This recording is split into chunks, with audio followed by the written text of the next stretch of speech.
একটু আগে ভাই বললেন যে ছেলেদের ক্যারিয়ার নিয়ে সমস্যা হয়, পুরুষরা তাহলে আমরা কি আমাদের ক্যারিয়ার ছেড়ে দেব? মানে প্রেগনেন্ট হয়ে পড়লে তো লেখাপড়া চালানোটা আমাদের জন্য কঠিন হয়ে যাবে। আমরা অন্তত পক্ষে গ্রাজুয়েশন কমপ্লিট করে তারপর তো বিয়ে করতে পারি। বোন প্রশ্ন করলেন যে ক্যারিয়ারের ব্যাপারে কি হবে। বিয়ে করলে গ্রাজুয়েশন আর ক্যারিয়ার নিয়ে সমস্যা হতে পারে, ক্যারিয়ার নষ্ট হয়ে গেলে তখন কি হবে? বোন, এই ক্যারিয়ারের সংজ্ঞাটা কি? ক্যারিয়ার বলতে কি বোঝেন? ক্যারিয়ারের সংজ্ঞা কি হবে? অন্তত পক্ষে লেখাপড়াটা শেষ করা। আমি জিজ্ঞেস করছি ক্যারিয়ারের সংজ্ঞাটা কি? আমি আসলে সংজ্ঞাটা জানি না। ক্যারিয়ার বলতে আপনি কি বোঝেন? কমপক্ষে গ্রাজুয়েশন পর্যন্ত লেখাপড়া করা, চাকরি সেটা তো করা। শিক্ষা। ক্যারিয়ার বলতে কি বোঝেন আপনি সেটা একটা জিজ্ঞেস চাকরি করছেন। পাওয়া। চাকরি পাওয়া, তাহলে ক্যারিয়ার মানে চাকরি পাওয়া? না না না, লেখাপড়া শেখা যাতে করে চাকরি সেটা তো করা যেতে শিক্ষা, পারে। সেটা লেখাপড়া। চাকরি না ক্যারিয়ারের কথা বলছেন? আমি লেখাপড়ার কথা বলছি যাতে চাকরি পাওয়া যায়। আচ্ছা, মানে আমি যদি ইসলামিক কাজ করতে চাই তাহলে তো আমাকে কিছুটা জানতে হবে, তাই লেখাপড়া জানা দরকার। ভালো। আপনি যদি চাকরির জন্য লেখাপড়া করতে চান সেটার কোনো প্রয়োজন নেই, তার কারণ ইসলাম ধর্ম অনুযায়ী, কথাটা আগেও বলেছি, ইসলামে অর্থনৈতিক দায়িত্ব থাকে পুরুষদের উপরে। একজন মহিলাকে থাকা, খাওয়া, পড়া নিয়ে চিন্তা করতে হবে না, সে আর্থিকভাবে সিকিউরড। বিয়ে হওয়ার আগে দায়িত্ব থাকে তার বাবা এবং ভাইয়ের, বিয়ের পরে দায়িত্ব থাকে তার স্বামীর আর ছেলের, তারাই যাবতীয় খরচ বহন করে থাকে। তাহলে লেখাপড়া করে চাকরি, সেটা ভুলে যান। তার মানে এই না যে মেয়েরা লেখাপড়া করবে না, কারণ ভালো মা হতে গেলে শিক্ষার প্রয়োজন আছে।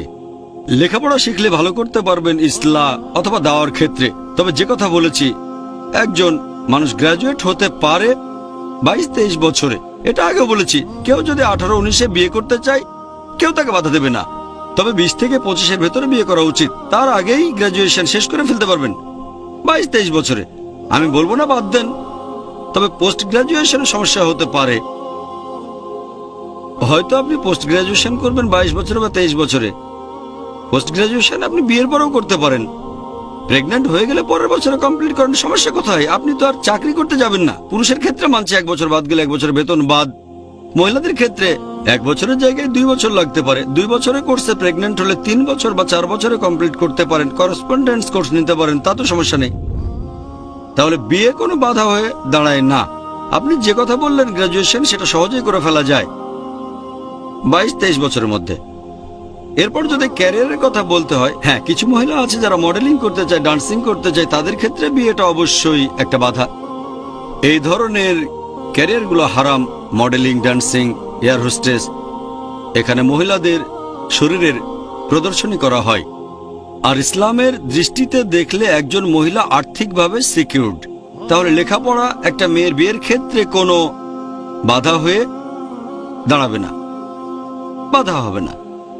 এরপরে করতে পারেন পোস্ট গ্রাজুয়েশন, পিএইচডি। 40 বছর বয়স পর্যন্ত লেখাপড়া করতে পারেন, কোনো সমস্যা নেই। তার মানে 40 বছর পর্যন্ত বিয়ে করবেন না? তাই আমার মতে বিয়ের কারণে লেখাপড়ায় কোনো সমস্যা হয় না, হোক সে ছেলে বা মেয়ে। ক্যারিয়ারও সমস্যা করে না। আমার মতে যদি তাড়াতাড়ি বিয়ে করেন সেটাই ভালো। এতে করে জীবনটাকে আরো উপভোগ করতে পারবেন, আরো বেশি করে সওয়াব পাবেন। আপনার অর্ধেক দিন আগেই কমপ্লিট ছিল, আরো অর্ধেক দিন কমপ্লিট করলে আরো সওয়াব পাবেন। আপনি বলছেন বাকি অর্ধেক দিন কমপ্লিট করবেন 30 বছর বয়সে, 20 বছরে করলেন না কেন? তাহলে চিন্তা করেন, আপনি যদি আগে বিয়ে করেন তাহলে সওয়াব আরো বেশি করে পেতে পারেন আগেই। আপনি তো জানেন না কতদিন বেঁচে থাকবেন, সেটা তো 25 বছর বয়স পর্যন্ত হতে পারে। সেজন্য সামর্থ্য থাকলে তাড়াতাড়ি বিয়ে করে ফেলাই ভালো হবে। তাতে করে ইসলামের কাছাকাছি থাকতে পারবেন। আশা করি উত্তরটা পেয়েছেন।